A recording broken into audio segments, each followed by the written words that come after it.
कर्नाटक में कांग्रेस की सरकार है और बीजेपी यहां पर विपक्ष में है। आए दिन दो खबरें सबसे ज्यादा चर्चा में हैं और खूब सुर्खियां बटोर रही है। एक तरफ कर्नाटक कांग्रेस को लेकर बीजेपी के बड़े नेता हैं, उन्होंने खरीद फरोख्त का आरोप लगाया, वो भी सीएम की कुर्सी को लेकर।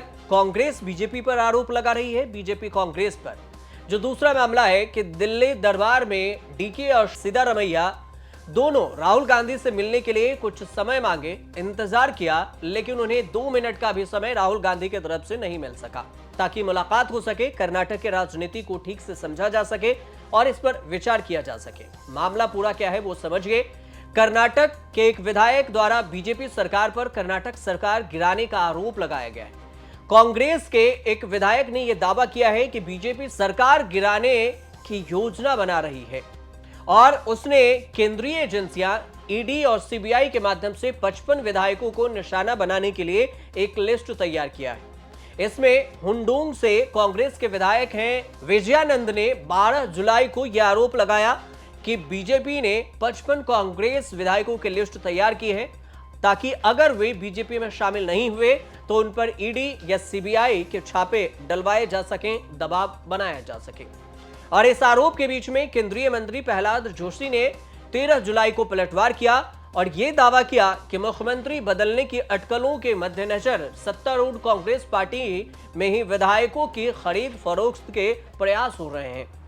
सिद्धारमैया कर्नाटक के सीएम हैं और डीके शिव कुमार यहां डेप्यूटी सीएम हैं। ये दोनों खुद ही अपने पक्ष में विधायकों को करने में लगे हुए हैं और इसके लिए पैसों का भी इस्तेमाल किया जा रहा है, ये बीजेपी के नेता का आरोप है।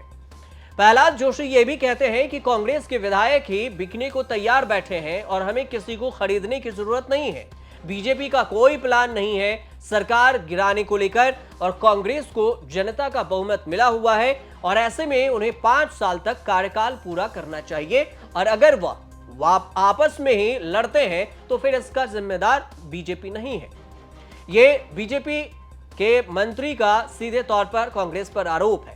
अब कांग्रेस विधायक विजयानंद ने जो आरोप लगाया उसमें पहले भी बीजेपी ने विधायकों को खरीद फरोख्त की है और यह भी कहा है कि अब भी वही करने की कोशिश बीजेपी की तरफ से की जा रही है और मैं छापे और धमकी से डरने वाला नहीं हूं और मैं बीजेपी में कतई नहीं जाऊंगा। बीजेपी का इस पूरे मुद्दे पर यह कहना है कि पार्टी के अंदर की कलह चल रही है और साथ ही पार्टी हाईकमान में अपनी पकड़ खो दी है और अब बात यह आ गई है कि किसके पास ज्यादा विधायक हैं वही मुख्यमंत्री बनेगा। तो कुल मिलाकर ये मुख्यमंत्री को लेकर जो चर्चाएं हो रही है तो इस पूरे झोल को भी समझना चाहिए। कर्नाटक में इन दिनों मुख्यमंत्री बदलने की चर्चा खूब है और इस पर खूब कयासबाजी हो रही है। जहां मुख्यमंत्री बदले जाने के अटकलों पर चर्चाएं हो रही है तो दूसरी तरफ कांग्रेस और बीजेपी एक दूसरे पर आरोप लगा रहे हैं। अब हाल ही में देखें तो मुख्यमंत्री सिद्धारमैया दिल्ली में कांग्रेस नेता राहुल गांधी से मुलाकात करने के लिए पहुंचे। हालांकि सबसे दिलचस्प बात तो यह भी है कि राहुल गांधी की ओर से उन्हें टाइम नहीं दिया गया और उन्हें बिना मुलाकात के ही कर्नाटक लौटना पड़ा। लेकिन एक और दिलचस्प बात कि जब सिद्धारमैया दिल्ली में थे तो उस वक्त deputy CM DK Shivakumar भी दिल्ली में ही थे और राहुल गांधी से मुलाकात के लिए समय मांगे थे, लेकिन दोनों नेताओं को राहुल से मिलने का समय नहीं दिया गया और इसके बजाय पार्टी के कर्नाटक प्रभारी रणदीप सुरजेवाला से इन दोनों नेताओं के साथ बड़ी लंबी बैठक चली, लेकिन राहुल गांधी से मुलाकात नहीं हो पाई। मुख्यमंत्री सिद्धारमैया ने यह भी कहा कि वह अपना कार्यकाल पूरा करेंगे और उधर डीके शिव कुमार के समर्थकों का यह कहना है कि अगला मुख्यमंत्री डीके शिव कुमार होंगे। अब इसी बीच में खूब अटकलें हो रही है और कयासबाजी हो रही है। सूत्र ये बताने लगे कि राहुल गांधी अब नेतृत्व संघर्ष में सीधे दखल देने से बच रहे हैं।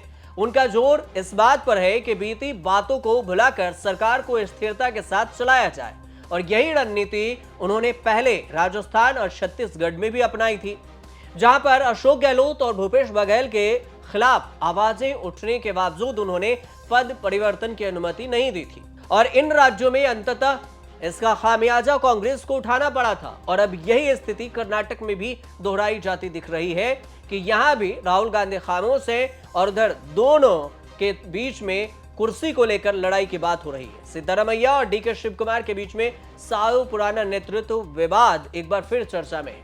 अब भले ही डीके शिव कुमार ने सीधे तौर पर कोई बयान नहीं दिया, लेकिन उन्होंने ये जरूर कहा कि हर मुद्दे पर बोलने की जरूरत नहीं होती और उनके समर्थकों का यह मानना है कि वह पार्टी के भरोसेमंद संकट मोचन है, तो अब उनके धैर्य की परीक्षा खत्म होने जा रही है और इस वजह से अब उन्हें सीएम की कुर्सी चाहिए। एक सवाल है जो आपके मन में भी उठ रहा होगा कि क्या राहुल गांधी का जो दूरी बनाए जाए रखने की जो रणनीति है वो कितना फायदेमंद होगा।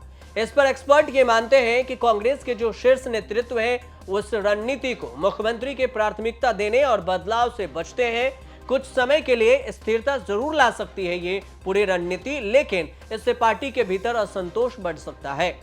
कर्नाटक कांग्रेस के भीतर से ही ऐसी आवाजें उठने लगी है कि असल में प्राथमिकता सरकार चलाना नहीं है बल्कि नेतृत्व बदलना बन गया है। डीके शिव कुमार को जहां वोकालिगा समुदाय और क्रांति बंधुओं जैसे प्रभावशाली नेताओं का समर्थन हासिल है, तो वहीं सिद्धारमैया अब भी एक मजबूत सामाजिक आधार और प्रशासनिक अनुभव के चलते शीर्ष नेतृत्व का भरोसा बनाए हुए हैं।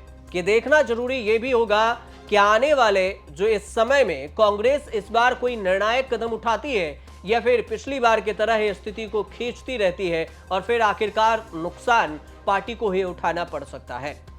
लेकिन कुछ इस पर अपडेट आएगा तो हम आपको जरूर बताएंगे। फिलहाल ये जो पूरे कयासबाजी है और सीएम को लेकर, सीएम कुर्सी को लेकर जो विवाद है, उस विवाद की कहानी हमने आप तक पहुंचाई। अगर आपको अच्छे लगे तो हमारे चैनल से जुड़िए, सब्सक्राइब कीजिए, शेयर कीजिए, कमेंट कीजिए और देखते रहिए न्यूज़ तक।